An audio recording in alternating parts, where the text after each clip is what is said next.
Hello and welcome to Worlds Apart. It took an American being killed by Britain in the midst of the Syrian desert for the danger of violent extremism to really hit home.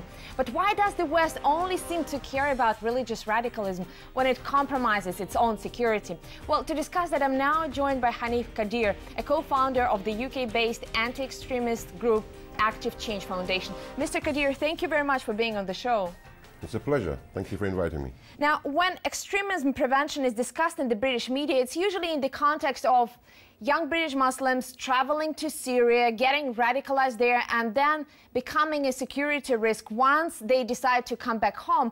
And that strikes me as a bit selfish, because if they were just to stay in Syria and fight an unfriendly government of, let's say, Bashar al-Assad, then radicalization is not really a problem. I mean, in fact, the more radicalized they are, the more likely they are to achieve this regime change goal. And it's only when they want to come home that the British government sees it as problematic.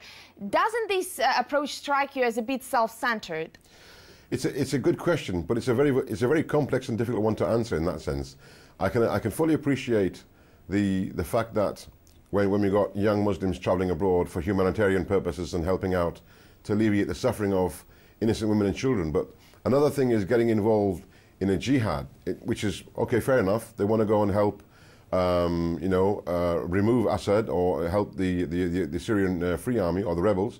But through that process, there's a fear. And we've seen through experience over the last year or 2 years that young men, I mean, look at this one man that has now joined the ISIS group and has carried out a barbaric act of evil by beheading a reporter. So these are the fears that, whilst I understand from a community perspective that young men and women are being drawn into that, wanting to go and help alleviate the suffering, there's the ultimate fear of that creating a huge sense of vulnerability for them, being indoctrinated and radicalized to an extent where taking off somebody's head becomes the norm. That was exactly my point, that, the UK government only sees a problem with that when an American is being killed. But, those same, jihadi converts, they have been cutting off the heads of Syrian citizens for 3 years now. And the British government, the American government, never saw a problem with that. In fact, it was described as an act of,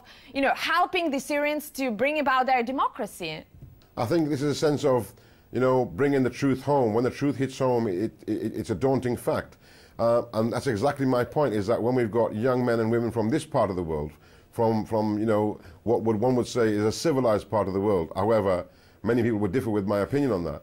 Now, when we've got young men and women going across and carrying out the same kind of atrocities as others have been doing, and then, potentially coming back to this country with that kind of a mindset, with that kind of a, lack of appreciation for human life, that is a concern, not just for the government, I would say it's a concern for the Muslim community and others around. Mm-hmm. Now, this idea that you can somehow tame extremism or channel extremism to make it work in your interest is not really new. I mean, we see it play out in Afghanistan with the support for the Mujahideen, who later become Al-Qaeda.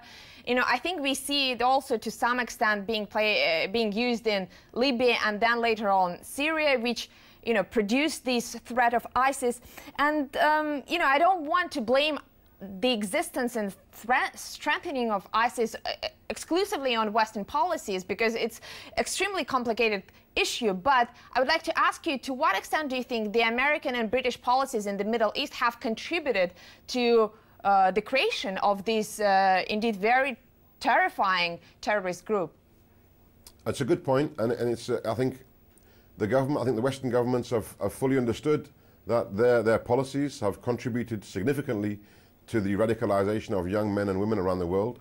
This is without a shadow of a doubt. I will confirm with that. I would agree with that some of the young men that we work with certainly have been radicalized because of Western foreign policy. However, there are a number of theories that they apply and adopt which are not always true. Significant issues with regards to conspiracy theories, that this is a war on Islam, etc., etc.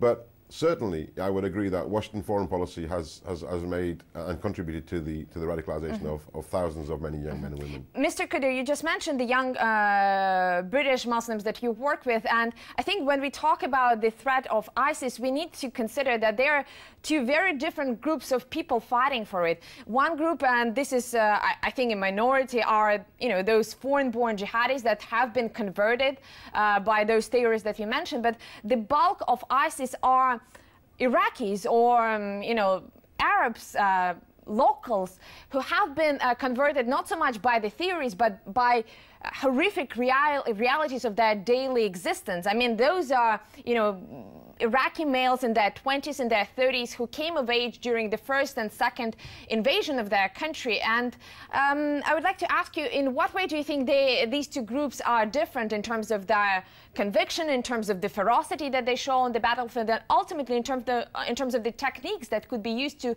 bring them back into normal life? From history, in Muslims, in Islam, from history we've learned, and we've got quotations and books to tell us that extremism will continue to rise from amongst the Muslims, and we need to remove them as much as, and over time they have risen and they have gone away. This group has now, well, these groups have now took that rise to another level. They have now come forward with a very, very barbaric and extreme version and interpretation of what they believe is, Islam and Sharia.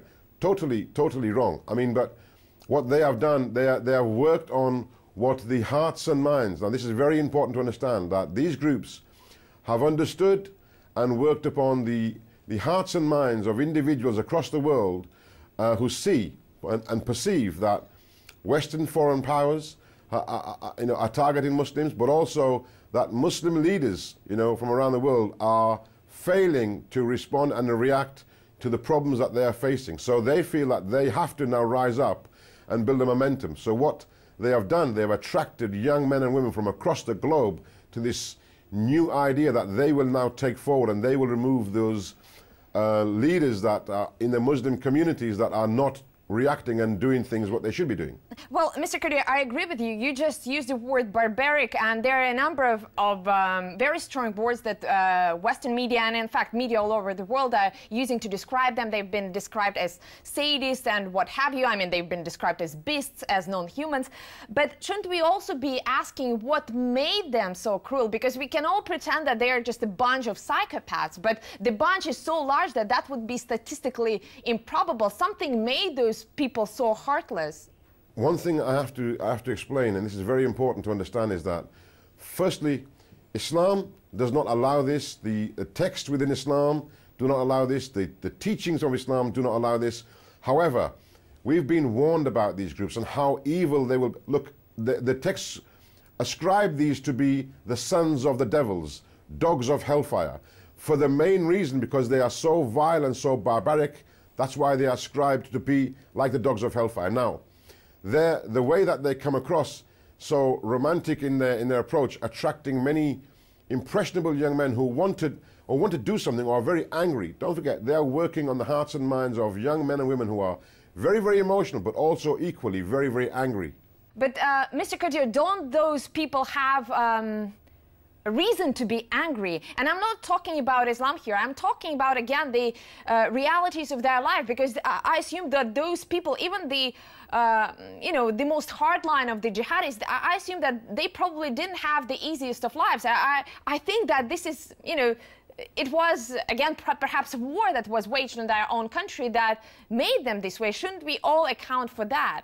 When I say angry, I mean, don't forget, there's lots of perceptions out there in amongst the social media, the perceptions that our young men and women have about the West's attack on Islam, it being a crusade, that they need to wipe Islam off the face of the earth, what's going on in Gaza and in Israel, ongoing issues around that. The young men and women that I'm talking about are very angry because they feel that the Muslim leaders have let them down. This is their perception. They feel the Muslim leaders are working with Western governments, for the sake of oil and revenues, etc., etc.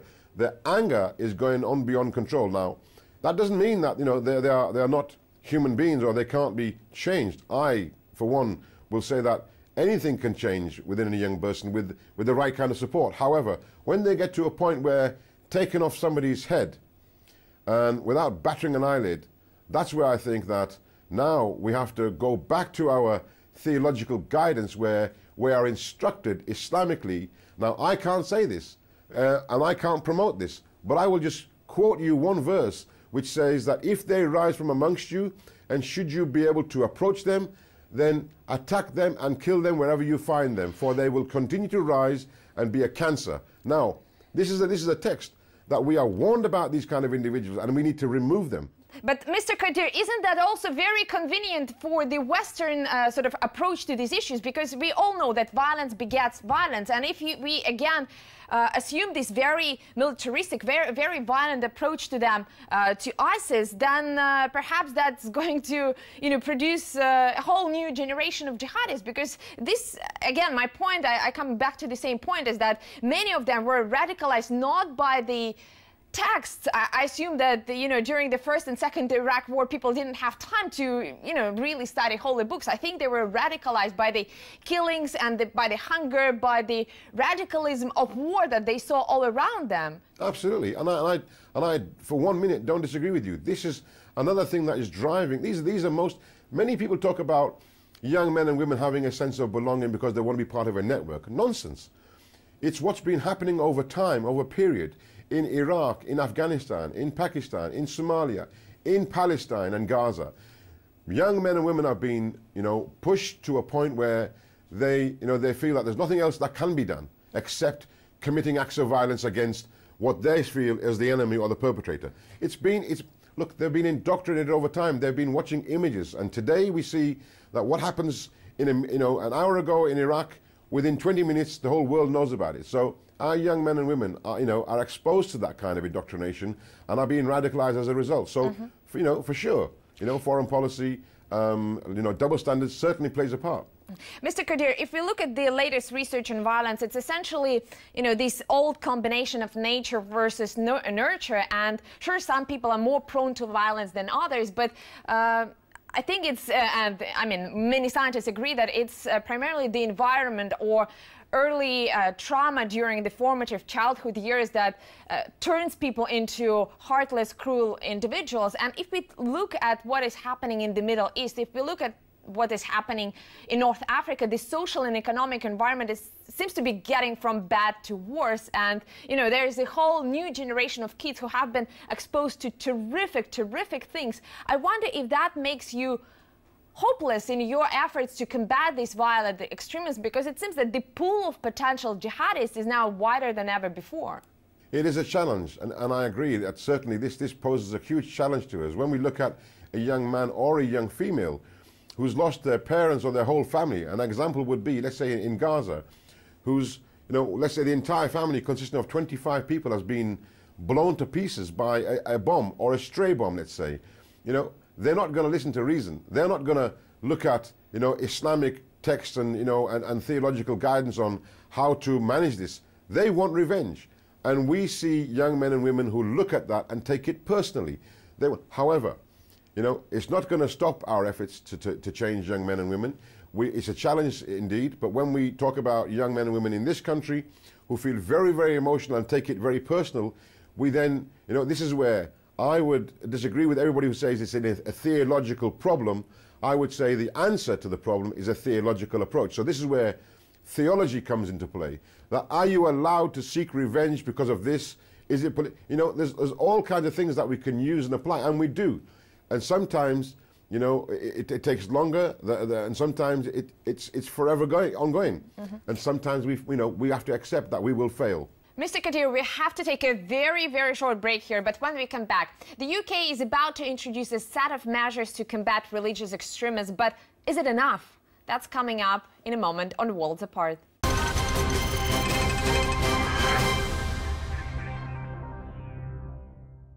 Welcome back to Worlds Apart, where we are discussing Islamic extremism with Hanif Kadir, a co-founder of the Active Change Foundation.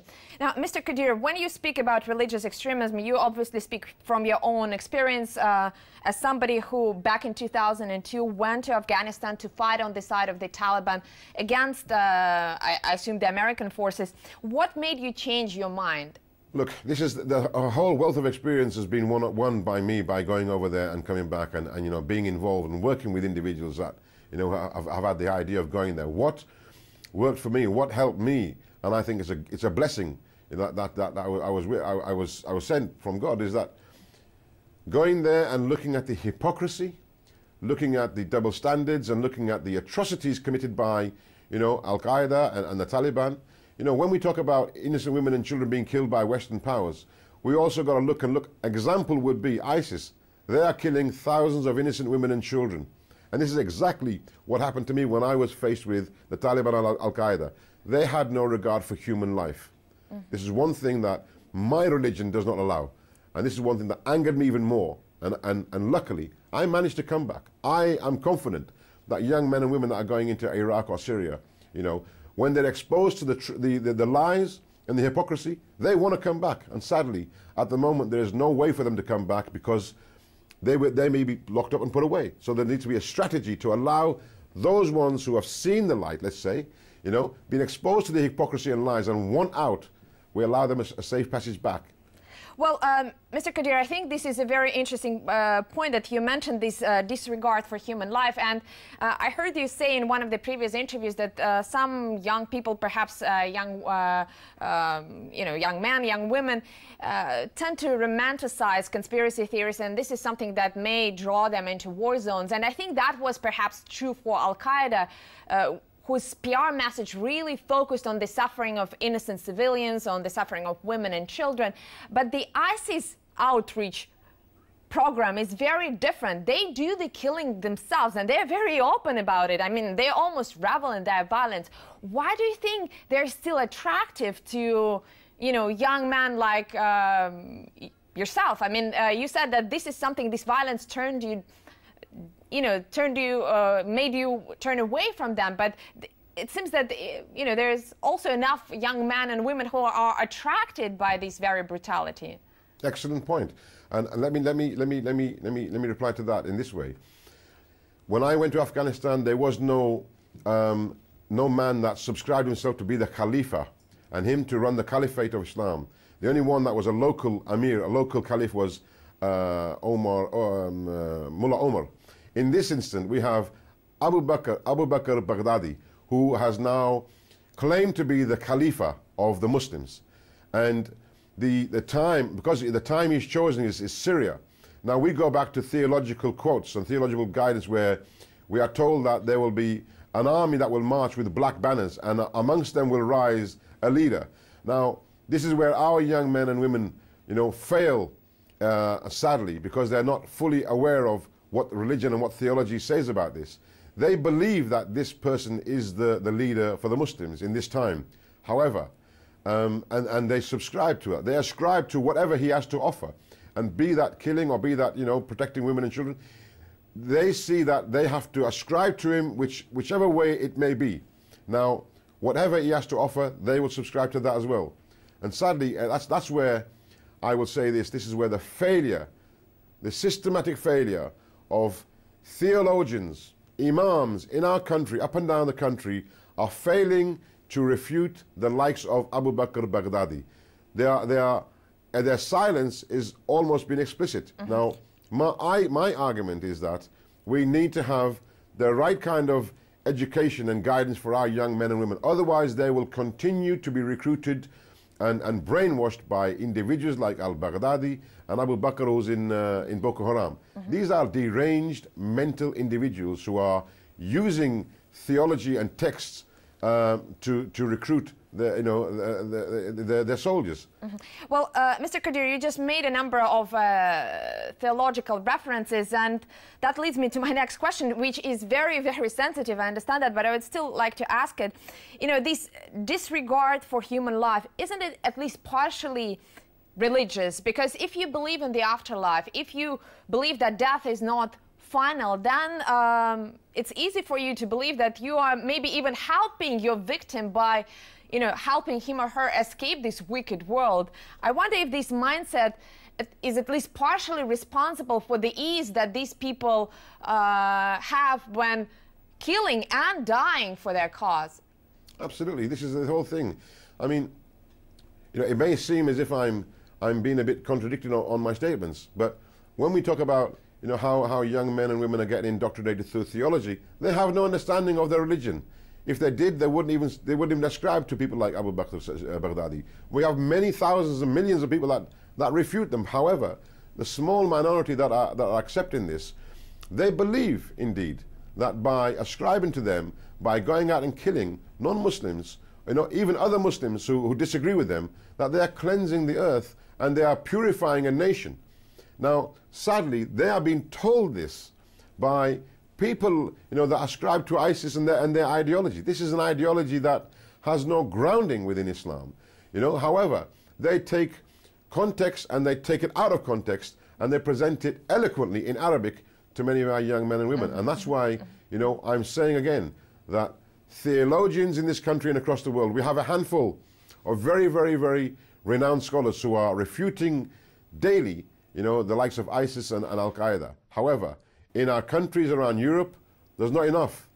There needs to be a louder voice from our mosques who have the eyes and the ears of our community. They need to stand up on a Friday on the pulpit and they need to challenge the ideology of ISIS. Well, but Mr. Kadir, is it really fair to blame the community for not doing enough to combat this very violent ideology when your own government is very, I would say, soft and polite when it comes to Saudi Arabia, the country that has invested billions in promoting and spreading the Salafi and Wahhabi ideas all around the world? Now you're getting into a very sort of very unique debate, and this can go on for ages.